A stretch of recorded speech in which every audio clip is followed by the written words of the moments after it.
In December of 1928, a fur trapper by the name of Louis Coutu was walking near the mouth of the Agawa River on the northeastern shore of Lake Superior when he saw a bottle floating in the icy waters. He picked it up and noticed that it had a message inside. After reading it, he found out that it was from a stewardess of the Canadian freighter Kamloops, which vanished in a massive storm on Lake Superior almost exactly 1 year prior.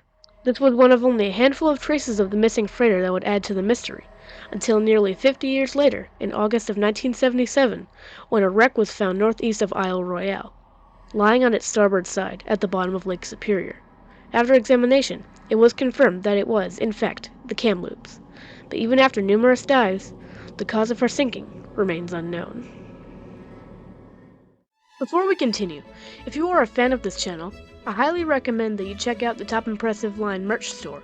There, you will find t-shirts, hoodies, mugs, and much more to show off your support of this channel. Plus, we're adding more to the store all the time. Go check it out at top-impressive.creator-spring.com or use the link in the description. And now, back to the video. The Kamloops, labeled Yard Number 68, was constructed at the Furness Shipbuilding Company in Durham, England for the Canada Steamship Lines, or CSL for short.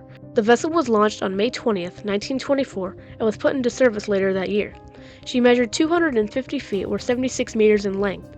She had a beam of 43 feet, or 13 meters, and came in at 2,402 gross tons. She was powered by a single triple expansion steam engine, and she had a crew of 22. She was built as a package freighter designed to transport general cargo to small ports on the Great Lakes that were inaccessible to larger freighters. She was also built as a canal freighter, designed to sail through the locks on the St. Lawrence River and the Welland Ship Canal. She was named after the city in British Columbia. After her sea trials in July of 1924, the Kamloops traveled to Denmark to pick up a load of cargo, before then sailing across the North Atlantic Ocean to her home port of Montreal, or she would transport cargo to ports along the Great Lakes and the St. Lawrence Seaway.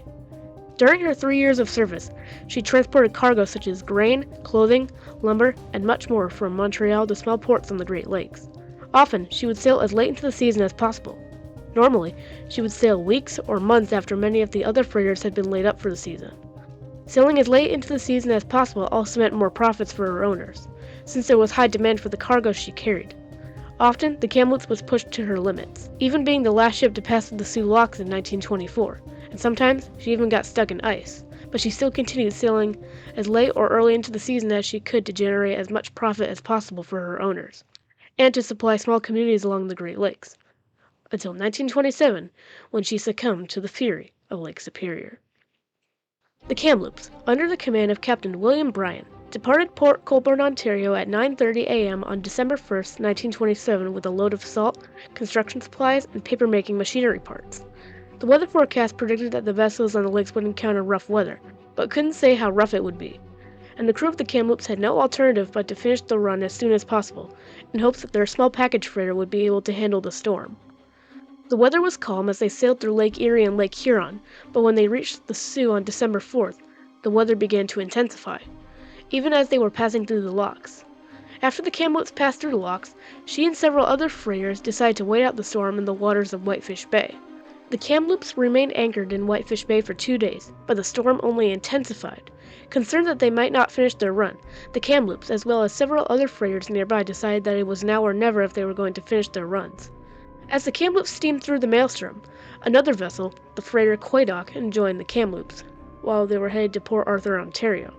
Unfortunately, the storm only grew bigger, and eventually the Quedagh lost sight in the Kamloops in the heavy snow and winds. Soon, the Quedagh was sailing blind as they searched for the safety of Lake Superior's northern shore. On the night of December 6th, the captain of the Quedagh knew that they were sailing dangerously close to the rugged shore of Isle Royale. Soon, a lookout shouted to the captain that the rocks of Isle Royale were just ahead. Realizing they were only moments away from grounding on the rocks, the captain immediately grabbed the ship's wheel and turned hard to starboard, and narrowly, the Quedagh avoided hitting the rocks. Afterward, the captain looked back to see if the Kamloops was still behind them, but he could just barely make out the ship's lights through the snow and wind. Fearing that they might fall victim to the rocks that the Quedagh just barely avoided, the crew sounded the ship's foghorn, before the Kamloops suddenly disappeared in the storm. Shortly thereafter, the captain shifted his attention to keep his ship and his crew safe, and fortunately, the Quedagh survived the storm and made it to port. After the storm cleared, several ships were overdue, so there wasn't much concern about the missing Kamloops. It was widely believed that the ship either ran aground on shore or found a place to ride out the storm. But as the Kamloops became more and more overdue, on December 12th, a search was sent out to find any traces of the ship. Numerous ships sailed along the shore of Isle Royale, but no traces of the ship or any of her crew were found, and the search was called off on December 22nd, and the Kamloops was declared lost with all hands. A few months after the Kamloops went missing, in May of 1928, several bodies of the crew of the ship were found near the northwest shore of Isle Royale. Soon, the U.S. Coast Guard cutter Crawford was sent to retrieve the bodies and search the area around Isle Royale for any other traces of the ship. Over the next few months, more and more bodies of the ship's crew were found on the shores of Isle Royale, along with a handful of debris from the ship that washed ashore.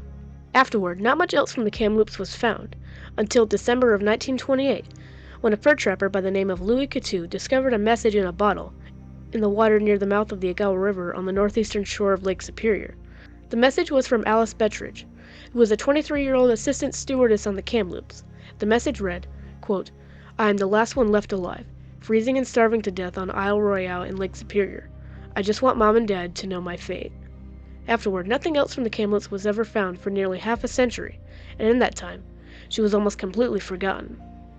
Until she was finally discovered on August 21st, 1977, northwest of Isle Royale, lying on her side at the bottom of Lake Superior. Her wreck has been well preserved thanks to the icy waters of the lake, and offered some clues about what happened to the ship during her final voyage.